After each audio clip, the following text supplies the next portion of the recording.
And now it's time for the big dog. The good thing about robotic golf is that a lot of the techniques apply regardless of which club you're using. So with the driver, you're still going to try to avoid that sway. So you're still going to brace on the back foot. Second thing is you're going to try to keep that elbow as close to the body as possible. Third, you're going to want to, especially for the driver, to keep the swing plane flat. This is the club that you're most likely to slice with, and one of the number one reasons for slicing is you come down like this on the ball and you come across the ball. All right, you know what happens if you hit a ping pong paddle and you go across this? That gives it that English, that spin that takes it off. Same thing is going to happen with a golf ball. So you want to make sure that you're coming from an inside the swing path on through the ball. All right, we set up one other difference that we're going to make. We tend to have our arms down like this on a lot of the iron shots. Feel free with the driver to give those arms out, okay? That's going to keep you from thudding into the ground more, but also is going to give you more power because it's going to create a bigger arc, and you need more power. The pros are getting more power because they can swing faster. They have the ability to make contact with that fast swing. You don't. So you have to use other techniques to generate your power. So what you want to do is have those arms stretched out, brace on the back foot. Here's one other thing that you want to add with the driver.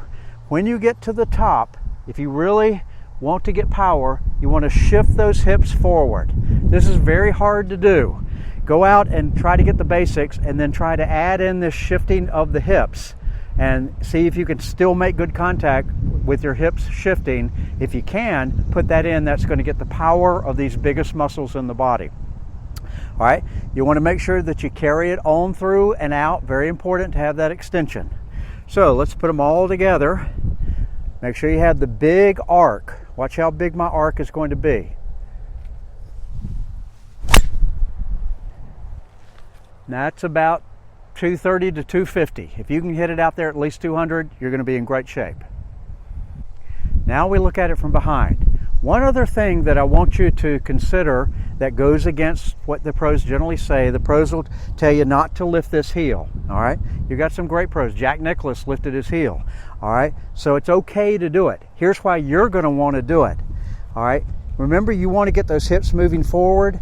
If you get to the back like this and your hip is your heel is lifted slightly like that, the first thing you have to do to hit the ball is to put it back down onto the ground, and you see how that gets those hips starting to shift? So it's a good little cheat that enables you to get those hips shifting. So on this shot, watch my plane, but also watch how I lift that front foot. Ready? And another good drive right into the wind.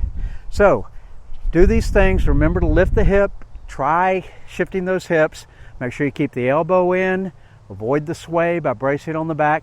Take that flat swing plane, big arc, carry all the way through.